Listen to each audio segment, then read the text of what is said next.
Hello and welcome to another episode of Who Knew in the Moment, the podcast. I'm your host, Phil Friedrich, and today I am honored to have Katie Barnett with me.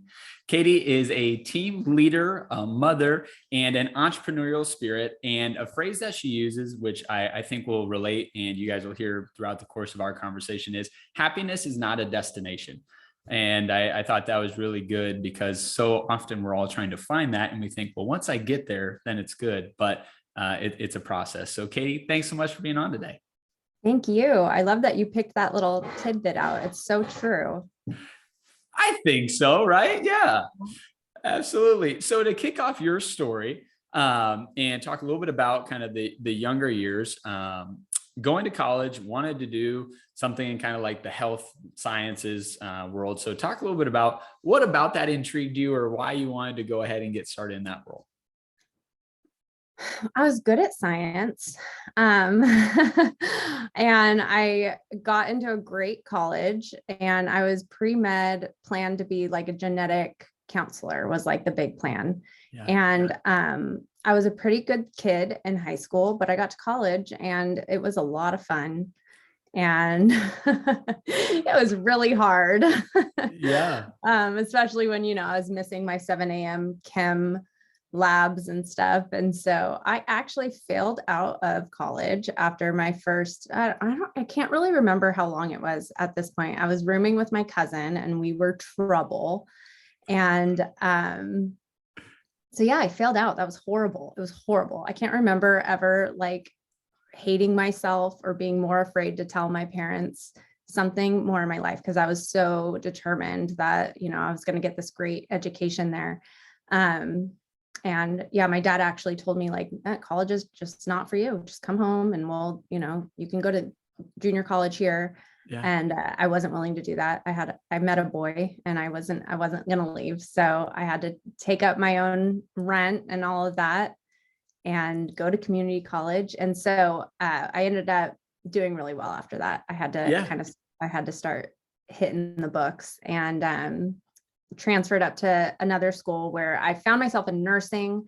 I was like, oh, 2 years, I can't do 2 years. Looking back now, I'm like, what was wrong with me? 2 years when you're 21, it's like, seems like forever. And I'm like, oh my gosh, it's so dumb. So I went into health science, which was a fun major. Worked at a construction company after that. When they kind of offered me like the lifetime special at the construction company, I was like, sorry, excuse me. I was like, nope, peace, I'm out. And got my teaching credential, planned to teach high school health. I had a couple different credentials when I finished. And then went into my master's program pretty quickly after that, hoping to teach college. Yeah. So that was where it all went. And so let's talk a little bit about that. So let's go from failing out of school to getting a master's, right? I don't know that too many people have that story, right? It's, hey, maybe school's not for everyone, go get the 2-year degree and I'm never going to education again. And then there's the people that's like, no, I'm an academic, and they go and know school's what's for them and getting more degrees is for them. So talk a little bit about just the shift you made to be able to accomplish that, right? To go from getting asked to leave or whatever, right? Failing out to getting a master's in a short time frame. Everybody's motivated by different things, right? Yeah. And I was in over my head, I would say. Granted, if I had decided not to party 16 hours a day, I'm not gonna lie though, it was a good time. Like, yeah, we still talk about it, but I could have made something more out of it. I could have changed majors earlier. I was at a school that was really hard to change majors though. So I think I just felt like once I started failing myself, that it was, I was too overwhelmed with getting caught up. And what I tell, my nieces, my nephews, like anybody who's new to college, what I always say is like, take the time, go meet with your counselor. It seems overwhelming and scary, but as soon as somebody sits down with you and shows you your path, understands where you're at, it changes everything, and I didn't do that in the beginning because I was ashamed of what I had been doing. I was ashamed of the fact that I wasn't showing up the way I needed to, when if I had, it would have looked a lot different. And so it was never that I didn't want to succeed in college. It was just that like I was young and Yeah. my prefrontal cortex was not fully developed yet. And I was making bad decisions and I was ashamed of myself, you know? Mm. So, you know, what happened was when my dad was like, yeah, so college just isn't your thing, which would have been fine. He meant it. He wasn't saying it in a bad way. He was trying to be, you know, accepting and understanding, but they also had spent a lot of money on that education. Yeah. um, I was like, no, college is my thing. I do want to do this. It was something that I wanted. I didn't go to college because I had to. I went because I wanted it. And I knew I wanted a 4-year degree at best. And, or at least I should say, but, yeah. So at that point I did, I kicked it into high gear. I actually took my first professor though at my community college, who I didn't show up to my first class because of said boyfriend visiting. And when I showed up to the next class, he was like, you're going to fail this class. You cannot, like, you're just going to fail it. But, you know, I'll let you get the homework from last week. And so at that point, like after my dad telling me that I was going to fail and my teacher then professor then telling me, I was like, okay, it's on. You know, Yeah. I'm doing this. So, you know, it's different for everybody, but I know for me, like, I don't like people telling me that I can't do something. Yeah, absolutely. Well, I think that's spot on though, right? Everyone does have that different motivation or motivating factor. So the most important thing is just figure out what motivates you, right? Doesn't necessarily matter how you're motivated, but once you know it, then you can set yourself up for success because you know it triggers you. Yeah, absolutely. Love it. So you get the master's in education, but if I understand correctly, you have a passion for art and that becomes a business. So Why master's in not? education, art. Yeah, let's talk about it.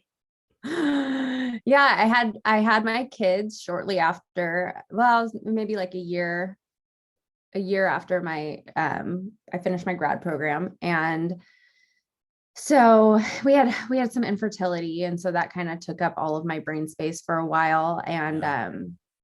ended up, I think it was shortly after my first was born, I was making a sign for him. I like always used to make just like random signs for school and cheerleading, you know, the football team and stuff like that. Like I just like to look at things and I can copy them just looking at them. So at the time, the chalkboards with like all the different writing for like the 1-year-olds. So I did that for him. And I was like, dude, this looks better than anything I've ever seen anybody else do. I don't know how I did it. It's like Yeah. another personality like takes over and does it all.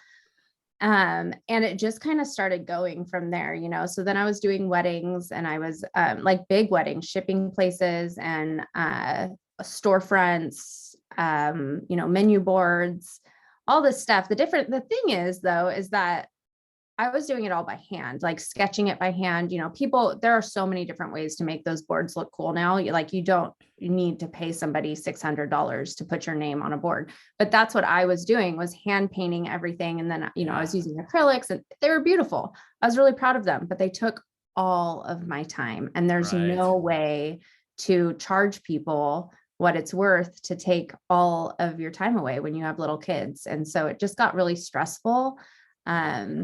And, you know, there could have been a better business plan, I suppose, but because people wanted the things that I was making, they wanted them to be curated for them, you know. Yeah.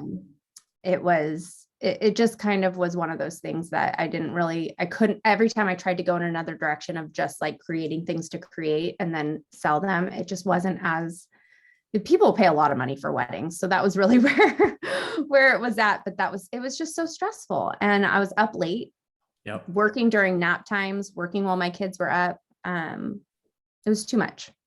Yeah. Yeah. There's a lot that goes into the balancing act of running a business, having a family, and being attentive to both. Yeah. So as you were going through that, you know, were there certain things that you learned being a business owner, being an entrepreneur in that space that as we progress into a different kind of career, you know, was a teaching factor for you or maybe a confidence boost for you? It was mostly in like the artwork that I was doing. I would always be really proud of what I had done. I loved like how happy people were with the final products, you know. I loved getting them over with. And it was neat to be bringing in some income. At the time, we were building our dream house, designing it like ground up build. And so everything that I was doing was just to like hope that I could get the upgrades that I wanted. I was just stashing money away. So yeah.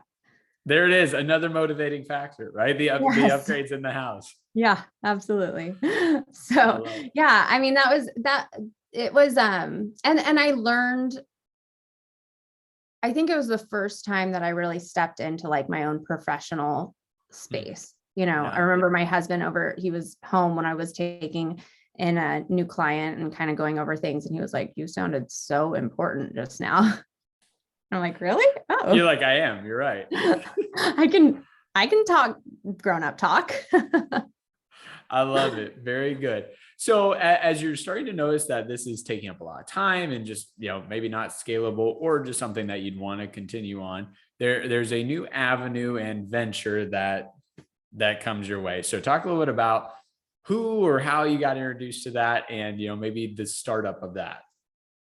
So two of my best friends had been very successful in network marketing. The first one was at a very young age. And so I was horrible best friend and I didn't let her use me in any way, shape, or form.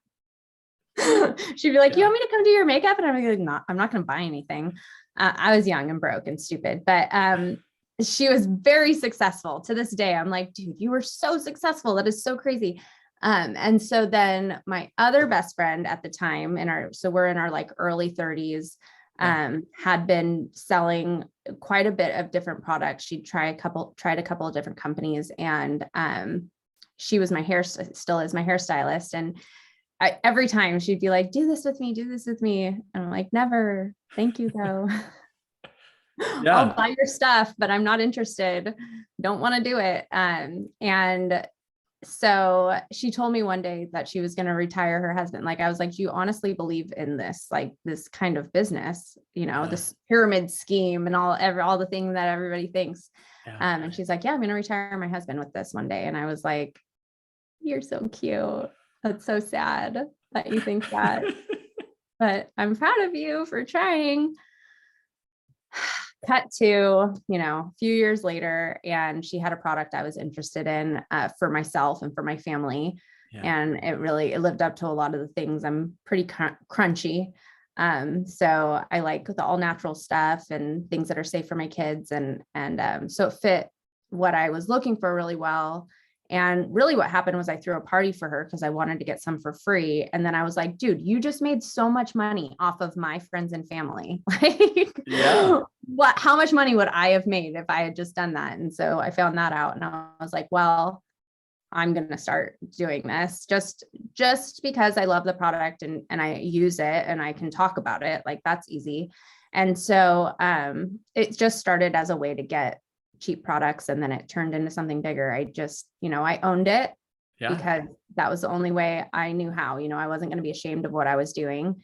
And I did not intend for it to grow into the huge business that it did, but it opened up so many different parts of me and showed me how I could still use the education that I had in so many different ways. And building a business, I love business. So getting to grow in that area has been huge.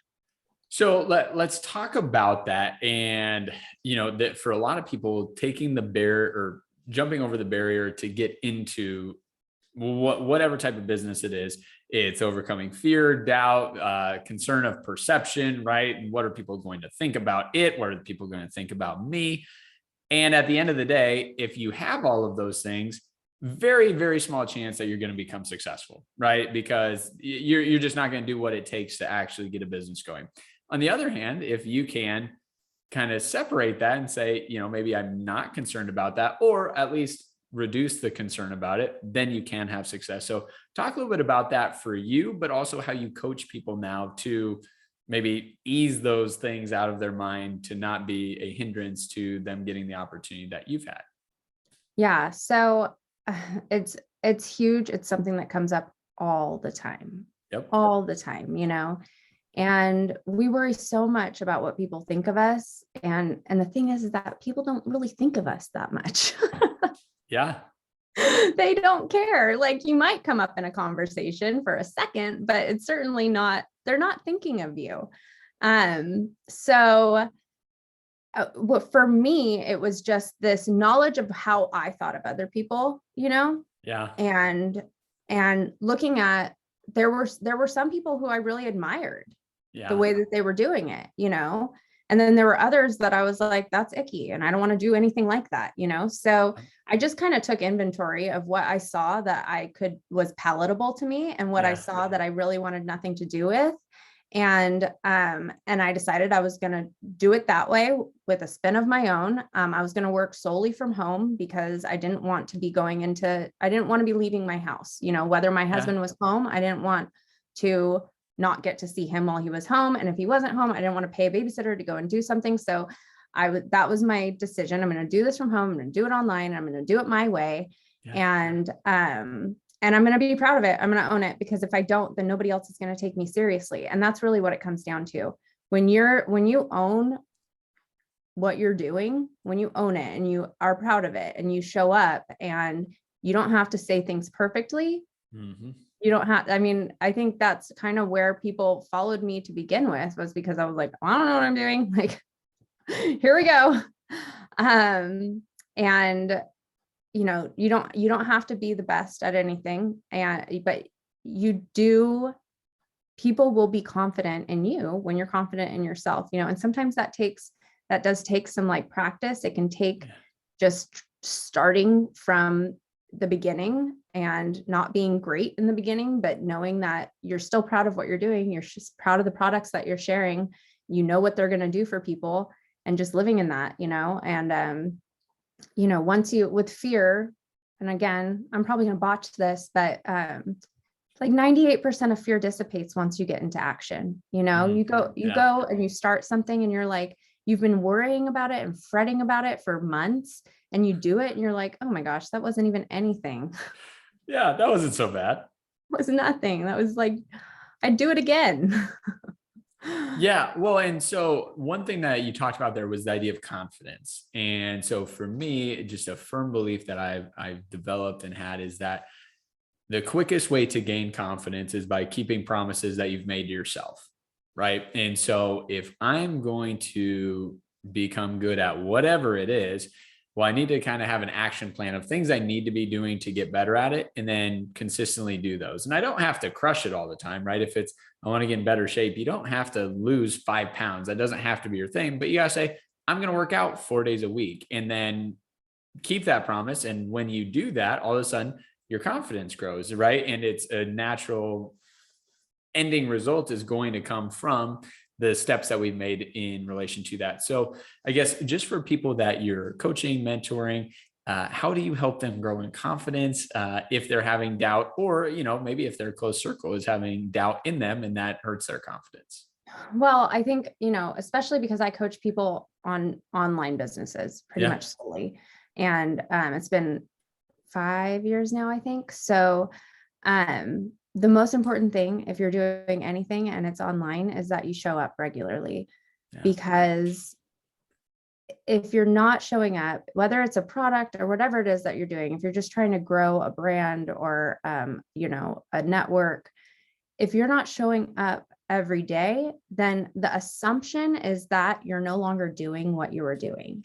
Yeah. And so by being an inaction, you're telling people that you're out.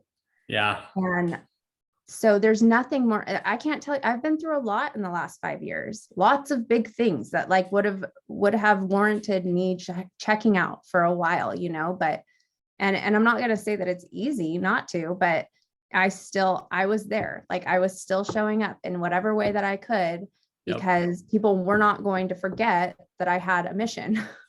Yeah. So let's even highlight that too. So we always want to be sympathetic, empathetic towards people's situations, right? And there are things that are going to happen in your life that warrant your time, your energy, your emotional attention.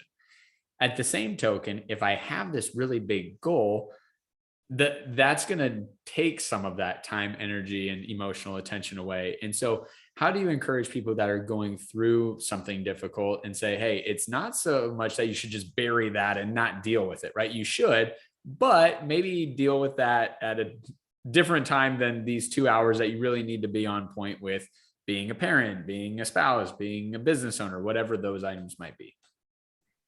I mean, this has been an ongoing learning curve for me, absolutely. Because for a long time, not really knowing that my business was going to explode the way that it did, I didn't have a lot of great just time management, So Yeah. I was picking my phone up and doing things all the time with the family at dinner, responding to everything. And, if I would highly suggest some time management to start out, no matter what it is, and no matter how small you're starting or whatever, you can get a lot done in 2 hours, Yeah. a lot. And so the more you manage your time, the more you, plan a little bit for what that time's going to look like. Obviously, like now my calendar is like totally blocked out, and that happens as you grow Yeah. and, talk to the right people and learn the right things. You realize the different ways that you can do that. But I literally in my calendar have like 2:30 from when my kids get out of school until like 6 blocked off. And it's like, and really it goes until typically they go to bed, and then I get a little bit of work done and plan my next day. But I block it out. It's like I am doing family stuff right now, and it's not going to say that's not to say that I don't look at my phone or I don't do things, but I'm not worrying about what I'm posting on Instagram at 6 o'clock at night, because Yep. that's when we're eating dinner, and that's when I'm with my kids, and that got done when it was supposed to this morning. Yeah, that's really good. I love it. Time management's huge. So as you're getting started, some people get off to a really fast start. Some people get off to a slower start. Talk a little bit about your start and how it progressed for you. I mean, everybody's journey is their own, Yeah. and especially as an entrepreneur, like you never know what that journey is going to look like. I do know that you can't succeed if you give up, and that's Yeah. just truly that's how it goes. And I do know that there's going to be a lot of setbacks and a lot of failures, Mm. and it takes some major personal development to start to see the beauty in those things and to just like learn from them and know that you're going to keep going. That's another brain exercise, to build your Yeah. confidence. Like I've had plenty of bad weeks, bad months in business. And it's like, I'm at the point now where I'm like, it will not phase me. Like, I know what I'm doing. I know where I'm going. I know that like a bad month is just a bad month, and I'm going to keep on keeping on. But, for me, it was a fast growth for me. My team grew really fast. I promoted very fast. I had no idea what was happening. I mean, straight up, I had no idea what I had. They're like, you got another promotion. And I would be like, okay, because all I was doing was being authentic Yeah. and talking to my friends and family and going on social media and just being myself and owning the fact that I was doing this thing, right? And when people saw me doing that, they were like, well, I could do that. I want to do that. These products look cool. And it was honestly just as simple as that. I had no idea what I was doing. I had never been in direct sales. I couldn't read a comp plan. I had no clue what anything meant. I just was kind of like doing the thing to do it, and grew very fast. And, it's not to say that I think because with my second business, or I guess my third business, technically, it was Yeah. different because I had a large team, I had a network. So I did have something different to start with there. Yeah. But having gone through what I did with my very first business and doing it the way that I did, I know that absolutely anybody could do that with any business if they chose to. Mm. And again, it was just the confidence that I knew that I was doing a decent thing, something that I wanted to do, that I was proud of. Yeah. And then just showing up regularly, that how many people do you know, all of you people out there, how many people do you know who start selling something and then like stop And then 6 months later, oh, they're selling something else, and then stop. And you stop, it's not to say that people can't switch, because I've done it, Yeah. but you've got to continue showing up. Yep. And the truth is that you probably won't switch around so much if you just stick to the one thing and you do it right. And that just means showing up and being proud of it, not expecting anything, taking full responsibility. You are a business owner when you start a business, and you have to take responsibility for all of that. You're in Yeah. charge of your hours. Yeah. So you end up building a large team of what, 1,300 people ish. So how does one keep that many people excited, engaged, and help them grow their platform like you had grown yours? It was, yeah. In my first company, it was hard. There was a lot of, it's different from the company I'm in now, in that there was a big discount for becoming a distributor. And so a lot of people would sign up just to have that discount. Got it. And so I did have a big team. We did have great sales, but the sales were coming from a small minority of the team. Yeah. And so, my team was amazing, but most of them were just purchasing for themselves, which is really common. That's a really common structure. And so I think what I did was I just offered, like, I just was me. We had a team page, and I would go in there and I would talk, and I would be silly and encouraging. And I always say that direct retail is it's personal development wrapped around a comp plan. And so, I love to personally develop people. And so I would just do that. And I think people appreciated it, whether they were growing a business or not. And they stuck around, and they wanted to help the team, loved the products, and were always willing to help if, like, we were going for a promotion or trying to hit a sales bracket or whatever. And that was the hardest thing for me when I decided to leave, was that group of people who loved and trusted me, and who I had told for so long that we were in the best possible place, because I had believed it. Yeah, absolutely. So to just segue from that, you've got a cousin, and you guys are friends, and she chats with you, and all of a sudden there's a new opportunity. Yeah. Yeah. So I was so mad at her. Like, I was so mad at her. My cousin, she's like my favorite person. We're the same. We're always just like, we are the same person. Like, we're just the same actual person.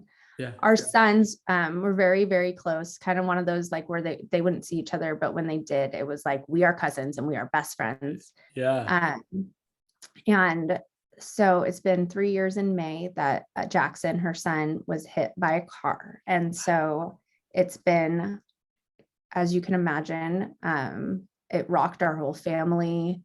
It was, I was going through some really difficult time in my family. My marriage was in a really difficult space. And then this happened, and, there's not a whole lot that you can say about losing a child in your family. It was horrible. And she went through a lot, as you can imagine, her and her husband, alcohol, and she still had 2 very young kids, younger than Jackson. So her and I just always stayed really connected. And she bought so much stuff from me. Like, she was like the person who bought everything she'd just give me her credit card and be like, just put all this. So when she started selling something, I was like, what the heck, Sarah? Like, what the heck? Screw you. She was way too cool to sell what I was selling at the time, and I kind of knew it. And so I just started buying from her, out of just like, I love you and I'm mad at you, but I will buy whatever it is that you're selling. And through that, it's a different kind of program where the customer, like, can actually get just rewards and sales just by sharing a code. And so I, being a code sharer, went around and just shared my code, and was like, my results were incredible. Yeah. And I felt amazing. And so all of this is happening, and I share my code. I go to order one day, and there's like $50 in credits in my account. And I was like, what is this? How much money are you making? Kind of like the same Right, thing yeah. that happened before. But now I'm like entrenched in trying to like move an entire company into like the future of business and e-commerce and social commerce, Yeah. and I was struggling there because we didn't fit anymore into what I was trying to do personally. Yeah. And so I told her straight up, like, I will never leave my business. I'll never leave my team. I just won't. And she's like, okay, well, I think, will you just sit down and listen to somebody tell you about this? And I did. And it was so good that but I think the real moment, like this is what we're talking about, right? The real moment was I was making a gourmet dinner of macaroni and cheese and chicken nuggets for my children. And I just like one of those weird core memories, right? And I'm on the phone talking to Sarah and telling her, like, I will never leave my business. I'm not going to do this. And I'm just like looking, I don't know, like there's just one area of my stove that I specifically remember I was looking at, and all of a sudden it came into my head, like, but what if you did? What if you did this with Sarah, and what would it do for her life? Yeah. And that was like, that kind of was like, okay, I think I need to start looking at this differently. Yeah. Because getting to work with her and grow a huge business with her, under her, and knowing the community, and she has an amazing community, and she's been sober for 2 years now. She's just like, she's my hero. She's just such an incredible human. But then there's this business side of this and the community within our teams. And I was like, okay, maybe my loyalty is to like giving a better opportunity to people, because I was getting really tired of running and micromanaging a buyer's club, which was what it felt like I was doing before. So, yeah, I listened and I was like, crap. So let's talk about that, because I'm sure that conversation, as simply as you stated it, was not as simple when you actually went to make the choice.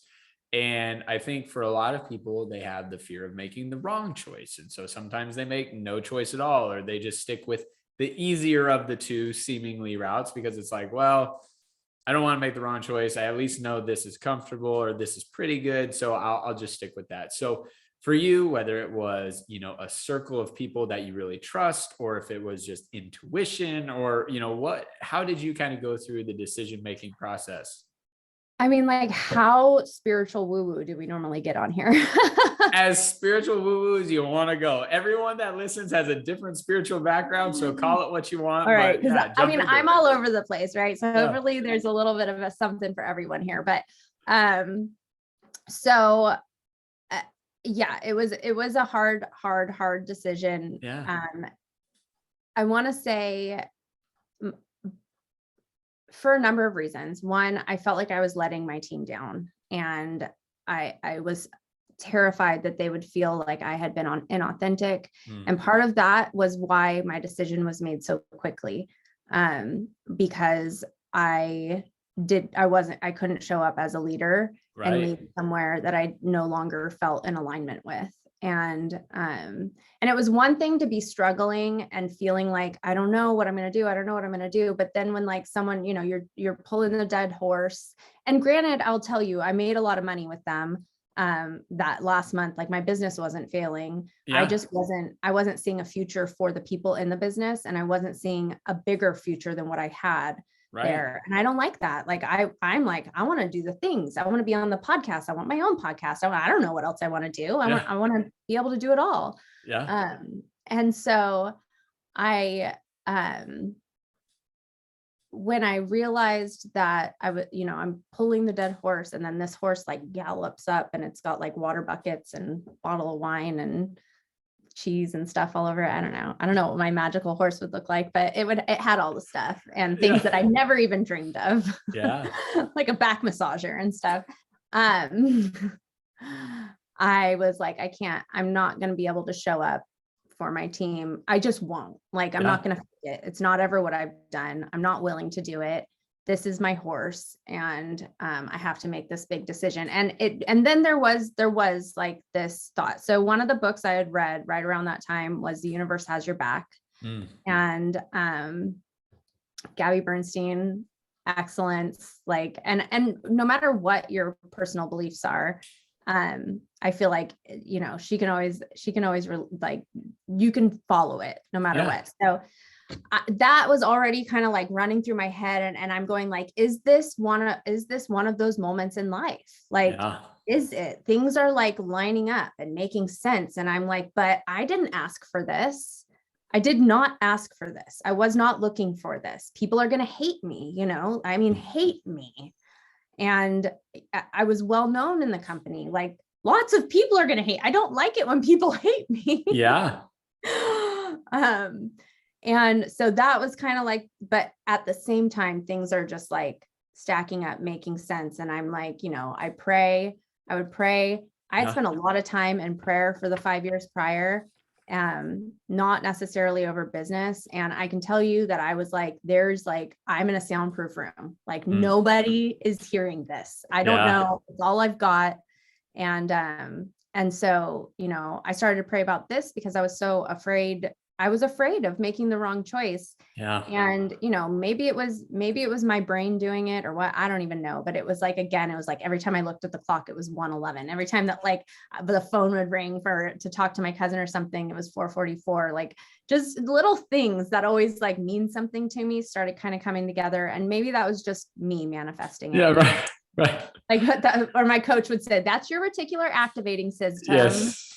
Just finding the things to help you like solidify your choice. And you know what, that's fine, because I had never been so sure of something, because it just made sense to me, you know, the more that I thought about it. And then when I weighed the option of staying where I was and trying to pretend like it was something that I didn't believe it was anymore. And that was kind of where it was. Like, I had a shift in my belief. And that can happen at any point, you know? Yep. And we have to allow ourselves to accept that stuff, because I was like, what if this is so huge? Like, what if they're not messing around? I see it. Like, I can feel it. I get it. I understand it. And it's proven that like a millionfold. And it's unbelievable. It's a lot of fun. Yeah. So something that I found to be true is that oftentimes, if we ask people in our circle for advice, we oftentimes get the advice that will keep us what we would call safe, right? It's the least likely to disrupt our current lifestyle. So you should do that. If we ask people that maybe truly know us best, not always necessarily your closest person, but they know you really, really well, sometimes they'll be a little bit more likely to give you the honest opinion and like, yeah, hey, it's probably going to be uncomfortable and you might piss off some people at this other company, but it's best for you, Katie. And so that's why you should do it. So outside of your cousin, was there many people that were encouraging this, or was it mostly like, all right, I'm making this choice, it's an internal one, and then once I decided, I felt the kind of peace and the confidence I was doing the right thing? I love this question so much. It's like I gave it to you or something. Okay, so I did not talk to very many people at all. As this was happening, it felt very much a personal decision. And it felt so, like I said, in alignment with me and who I am. And so my biggest focus was like, how am I going to do this right and honor the company that really has taught me so much and been such a huge piece of my success, while, you know, making this huge transition and letting people know that like, this is a really amazing opportunity. Like I was just like, how am I going to do this? And how am I going to do it right and well? And so and the truth is that, yeah, when you talk to people, for me to have talked to people from my previous company, it could have been dangerous because, you know, it could have been taken as me trying to take them with me. And I didn't want anything to do with that. Yep. You know, I'm obviously happy if anybody wants to come, but it was, you know, I didn't want to look like I was trying to take people. Right.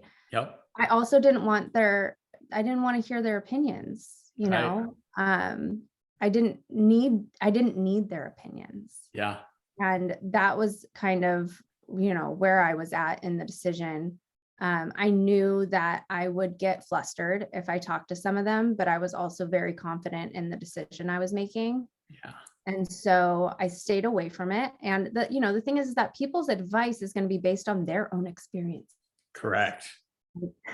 not what is best for you. And we react and respond out of fear for the most part. And that's just part of the brain. Yeah. So they'll think of the worst case scenario. And I do it to people too, Yep. I'm getting much better at not doing that to people. I talked to my mom and she was like, what are you talking? Like, she was scared for me, like, Yeah. and rightfully so. Like, it was seemingly stupid. I wasn't given any kind of like, I wasn't given a team. I wasn't given any money to come over. Like, it was a scary thing to do. But I talked to my dad one night and he was like so encouraging. And he is like, if this feels right to you, like I know you could do it, And that was the encouragement that I just meant the most to me. Cause it was like just having somebody like have the confidence in me that I had in myself. And so I was like, okay, I got that. Dad's checked. Like, that's all I need. I'm not talking to anybody else. And that was really what I did. I didn't really tell anybody aside from a few of my personal leaders who were very close so that they could kind of know what they were about to take on. Yeah. And that was still only like the day before I officially resigned. So, and then I did my best to be as sensitive and, releasing the information as needed to my team and everything. It was hard. It was hard. Yeah. And what's really hard is when you're letting something go and there's a sadness there and other people are sad and some of them are angry, like really angry. Yeah. Yeah. And then you're starting this big, exciting venture at the same time. And there's a lot of, dissonance there.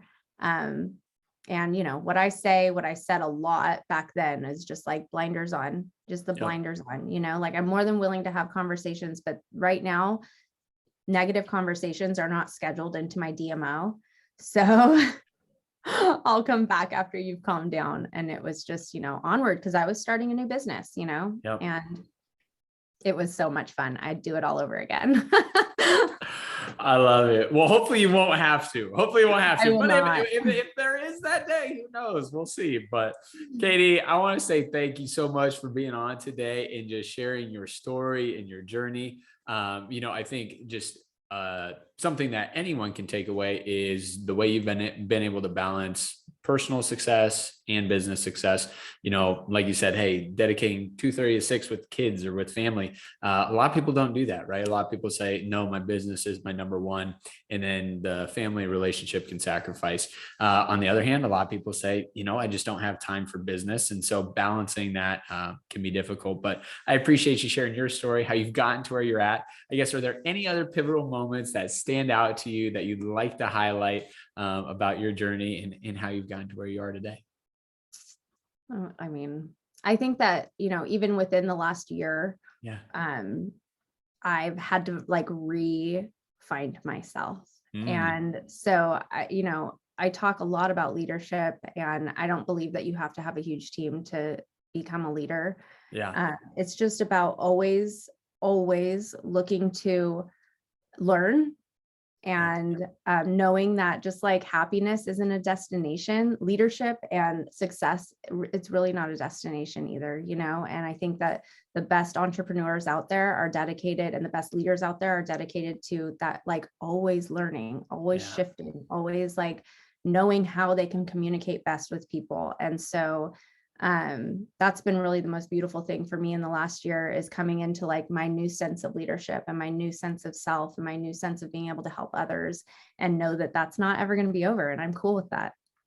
I love it. Well, Katie, thank you again so much for being on and look forward to continue to follow your journey. Thank you so much. I appreciate it. This has been so much fun.